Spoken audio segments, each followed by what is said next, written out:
Welcome, you strong, sexy, and intelligent human being.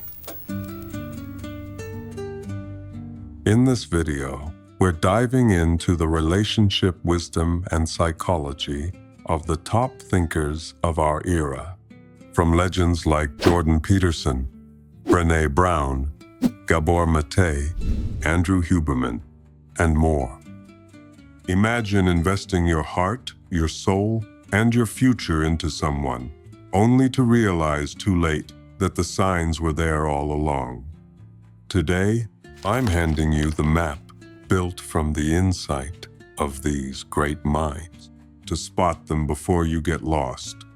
We're diving into 5 subtle but powerful warning signs you absolutely need to watch for in a partner. Stick with me, because at the end of this video, I am giving you a teaching that will teach you how to love yourself, the most important love there is. Let's start with one of the most dangerous signs: refusal to take responsibility. Jordan Peterson puts it simply: personal responsibility is the foundation of a meaningful life.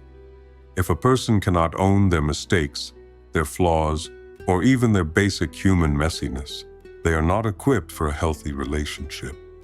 Signs you might notice: they blame their ex for everything that went wrong. They blame their boss for why they're unhappy. They blame their family, their friends, their bad luck. Basically, the whole universe conspiring against them. And when they do apologize, it's the classic, "I'm sorry, but."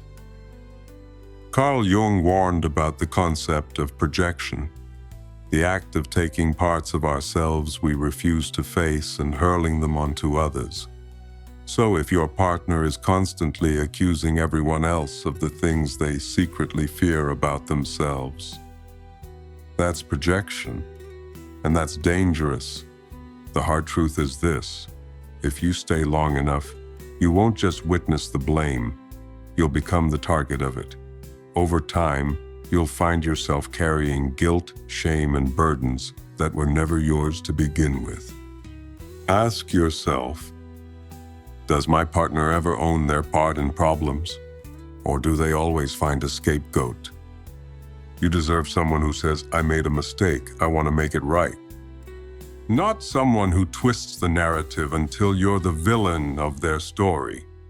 Owning our flaws is not just maturity, it's love, it's respect, and you deserve nothing less. Moving into the second major warning sign: lack of vulnerability. Brené Brown, who has basically become the global ambassador for vulnerability, says this: vulnerability is not weakness. It's our greatest measure of courage. It's how we build intimacy, trust, and love.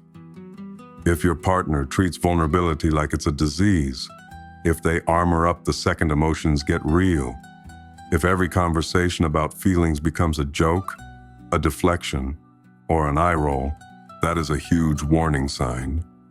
Behaviors you might notice: they mock deep emotional conversations. They act too cool to talk about fears, dreams, or insecurities. You realize you know more about their favorite TV shows than you do about their actual heart. You always feel a little alone, even when you're right next to them. No vulnerability means no real intimacy. It's like trying to hug someone who's wrapped in barbed wire.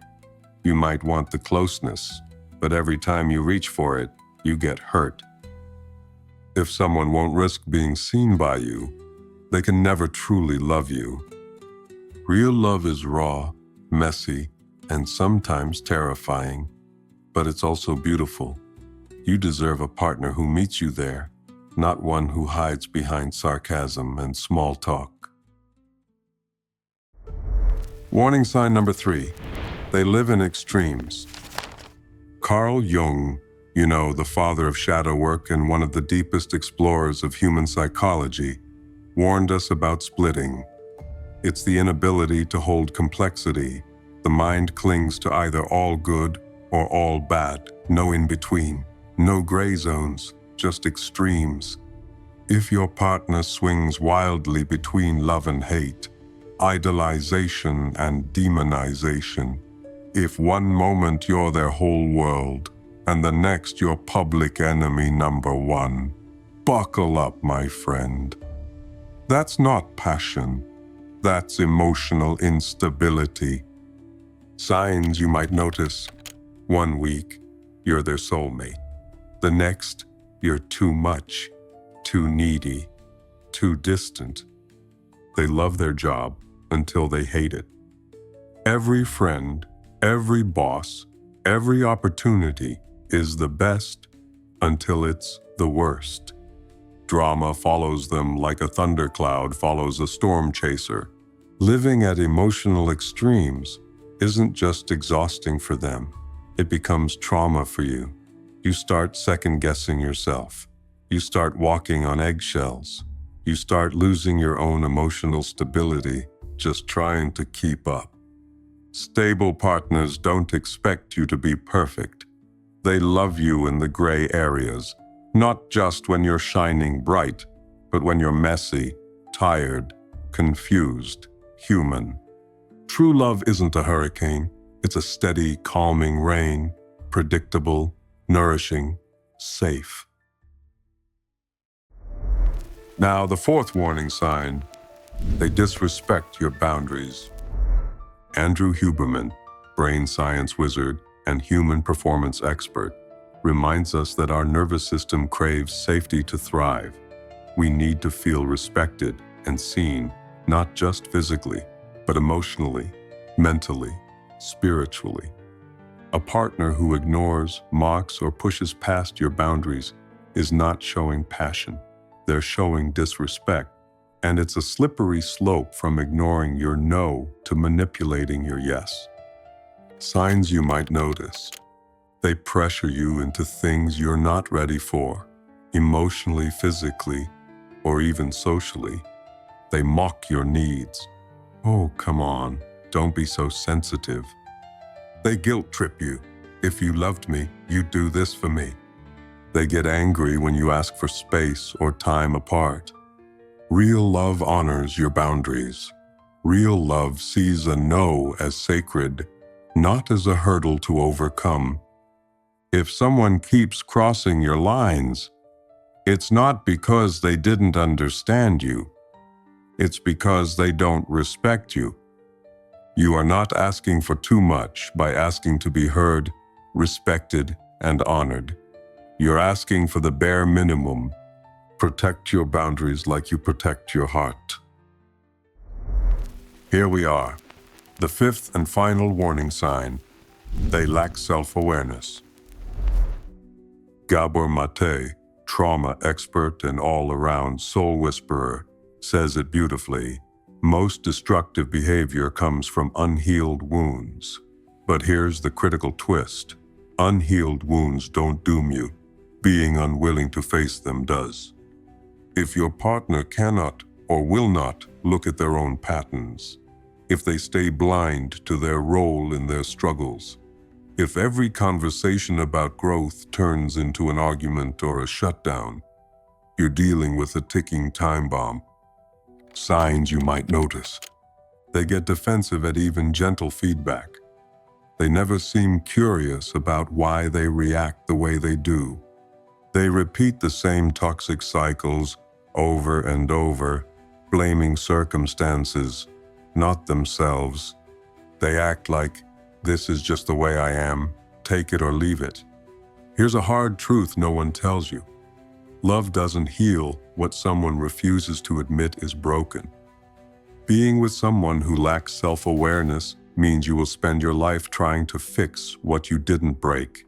It will drain your energy, cloud your dreams, and make you question your own reality. You deserve a partner who can say, wow, I didn't realize I was doing that. I want to do better. Not someone who treats self-awareness like a threat. Self-awareness is not perfection. It's the willingness to grow. That's the heartbeat of any lasting love. Now, for the wisdom I promised in the beginning, here we go. Imagine this. You're chilling on the couch, eating chips with a friend, watching Netflix, and out of nowhere, your friend turns to you and says, "You're stupid, you're worthless. Why would you even do that? God, you're just bad." You wouldn't sit there and just listen to that, right? Not for a second. You'd tell them to stop. Maybe you'd even leave. So why do we let ourselves talk like that to ourselves all the time? We say the harshest things without kindness, without compassion, without even thinking. Next time you catch yourself doing it, stop. Be a better friend to yourself. Imagine you're sitting right next to yourself, and you're your own best friend. Would you tear yourself down, or would you offer a hand? A soft word, a little kindness? You deserve that. We all do. So next time you're about to call yourself a cunt, be a better friend to yourself and see how gently the compassion seeps into your heart towards yourself.